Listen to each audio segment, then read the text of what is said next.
Hello and welcome to Who Does Rolls TV. I am your host, Mike B, and this is February. My God, didn't January go on a bit? It dragged on a tad.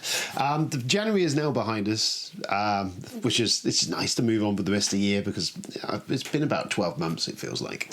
So hello. We've been a bit delayed in getting anything out really content-wise for a while. I was off my game.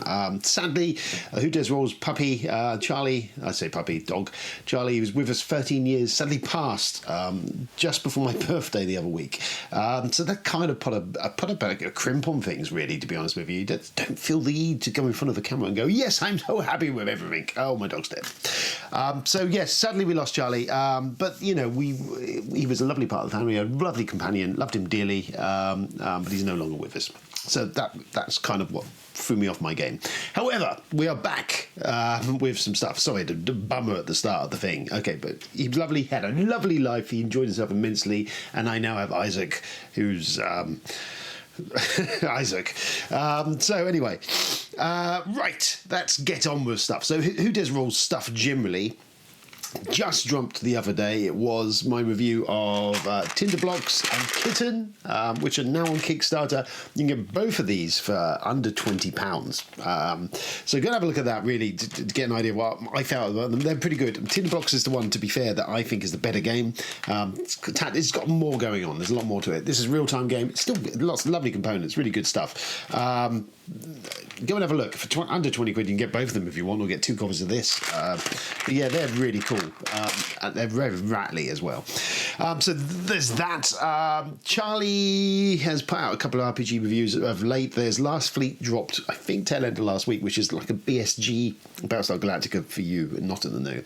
Theme-dish sort of game of you and the Last Fleet of humanity escaping some thing. Very good. He raved it really well, and I love that first season of BSG. If you've never watched any of it, the first season alone is astounding, of the ship being kind of pursued by the Cylons and jumping and very cool. It's really good. The rest of it kind of falls apart after that, but the first couple of seasons are brilliant. So he's done that. Zine Quest, I think, as in magazine. Zine Quest 2 is now on Kickstarter, which is essentially sort of a callback to the old classics of all the old little independent RPGs used to come out in magazines and zines and stuff, and they were kind of shared, and you'd pick up something and get like a one-page RPG. So Zine Quest, popular last year. This year again is lots of first-timers, maybe even, or designers of RPGs allowed to put out little small RPGs, couple of page RPGs maybe, and all on Kickstarter, and it's kind of this kind of amalgamation of it. Charlie's done some pics of his favourite stuff, which posted yesterday. So if you're anyway interested in RPGs and any of that sort of stuff, then you can go and have a look at that. Podcast 58 is in the bag. We've recorded it the other week. I just haven't had a chance to edit it with stuff that's happened. So it's there. I need to edit it, get it ready. That will be going out, hopefully, next week. I'm going to say next week. It'll be going out. Having some coffee. So that's all of that stuff for us. There is a bunch of stuff that we still get reviewed. That's kind of backlog of that. I'll run through some of that maybe in a minute. I mean, they've got Geode, which is here. Stewie Garside. It's a tablet tile placement, matching gems and stuff. I've still not actually had a chance to play it, but it looks very cool. So there's that. That's on my review list. We need to look at pretty soon. I'm being sent a copy which is on the way, but somewhere between my homies and getting to me, anywhere between now and the end of time, is Outbreak, which is a zombie area control game. Artistically looks very cool. So that's coming, I think, in a few months to Kickstarter. So I get to have a look at that and have a play of that. So I can't open it now and show you because I haven't got it. So when that comes, we'll do a video of that, looking at that. Yes, I think looking at this, that's kind of all of the Who Does Where stuff. There's a bunch of stuff. I'm looking. There's a shelf of shame above the camera up there, which has got all the review stuff on it. And there was a bunch of stuff. There was some Portal game stuff I need to review still, which is the expansion to Detective, which is the LA Crimes expansion, which will lead me on to something in the news in a minute. And there's Firefly Adventures. There's a bunch of stuff up there. And I'm sorry for all of you out there. I've not reviewed your games yet. We are going to do it. rambling on.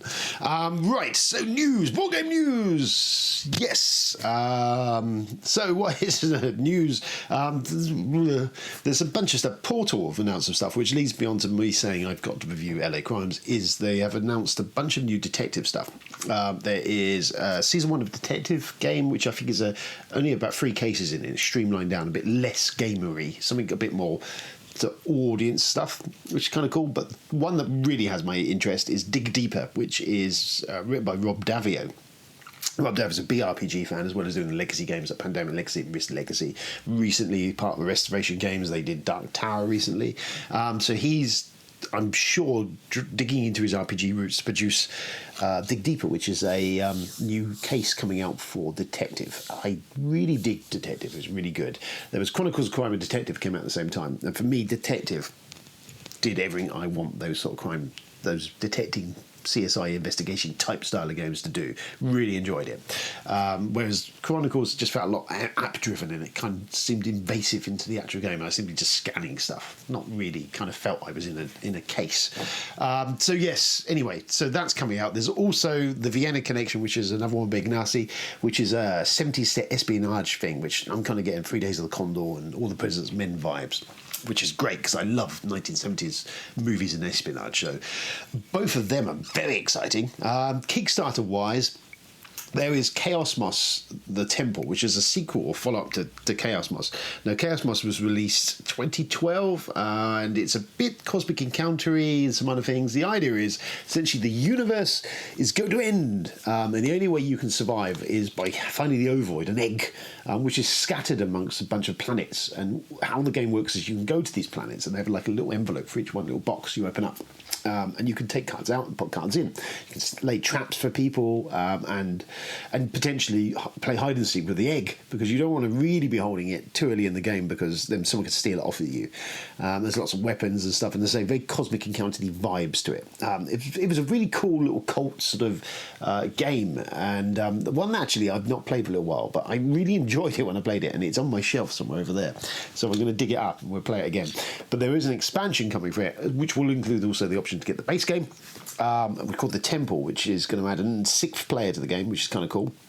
And more sort of traitory and take their elements, a bit of cosmic encounter again.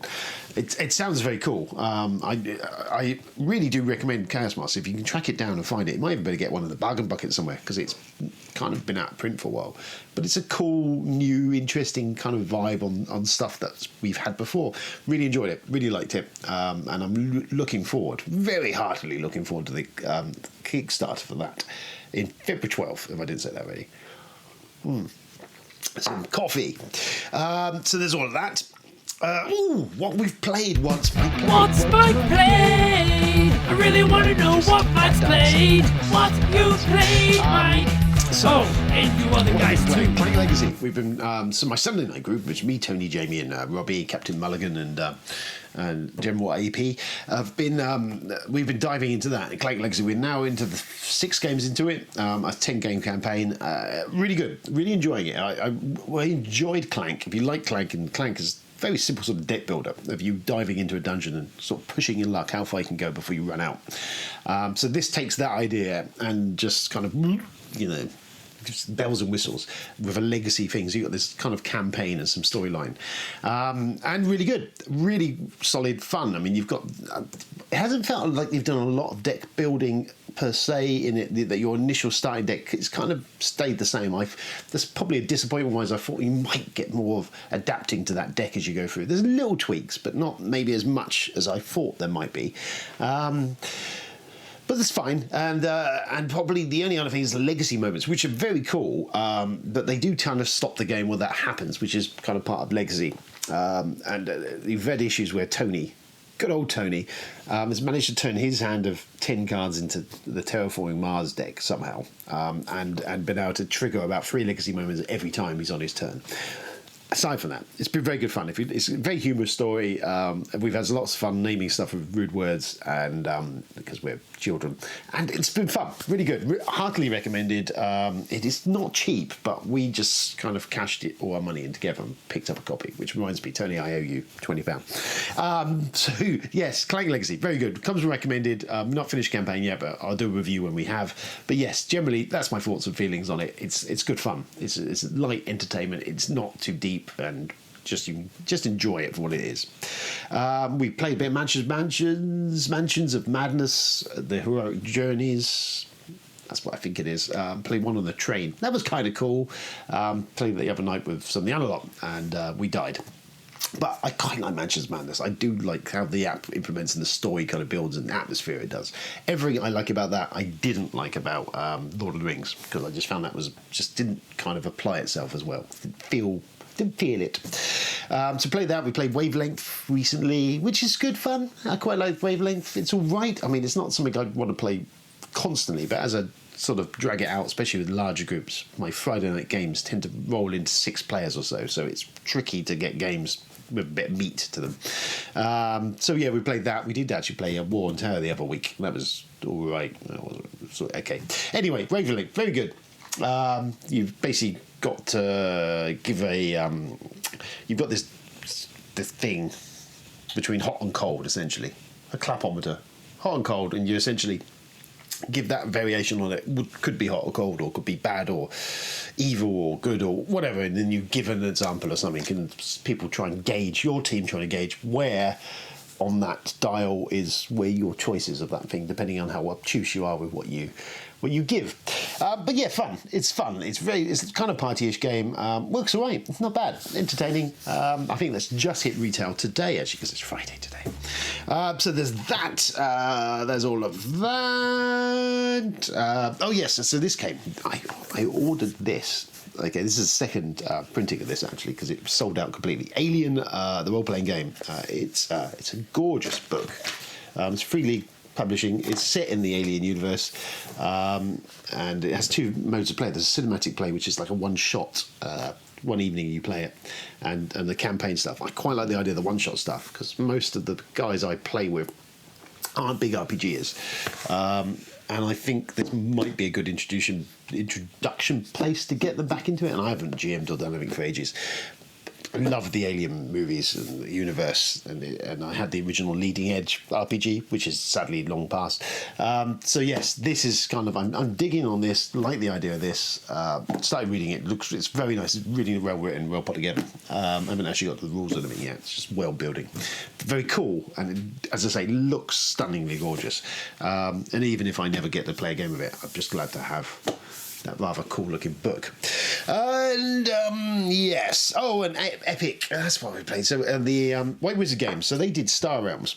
The app of Star Realms I've played quite a few times, and I really enjoy that. And I had the option to get hold of the alpha version of Epic, which I think is coming out a few weeks' time, I believe, which is their Epic card game. At the app of that. So I've been messing around with that, and I played it on the Steam I've got on the computer. I haven't got it on my phone yet. I've never really played Epic the card game, and I quite like things to put you in the mindset. So I really enjoyed Star Realms, and I do enjoy a bit of Hearthstone whenever I get the option. Epic is... I don't know. I've never played the card game. I've tried playing the app version of it, and I've tried it. I can't get log on to get on online play, whether that's active or not. Maybe my fault. But I played the campaign mode. There's lots of stuff on it. It just looks. It looks a bit like it is, which is an alpha game. It's a bit janky around the edges. It's not as intuitive as Star Realms. I don't know. It's just everything about it just turned me completely off. I'll be honest with you. I've tried to play it a couple of times, and it just doesn't do anything for me. It seems overcomplicated. It doesn't seem to do what you want. It just, yeah, disappointed. It's free, so you can download it for free. I think in another week or so. Have a look at it, see what you think. But personally, I use a dead duck, to be honest with you. I just done nothing to entice me back to playing another game of it. So yeah, yes, that I think is it. So coming up, as I said, we've got some reviews to do. We'll have a look at Outbreak.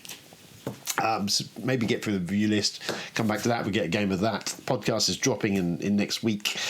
Don't forget to like and share. Lovely. Good Patreon money and stuff. Go to whodesrolls.com where you'll find Charlie's articles and a bunch of other stuff I wrote and Charlie wrote and some video stuff and things. Maybe I'll get back to some writing at some point. I just don't have the time.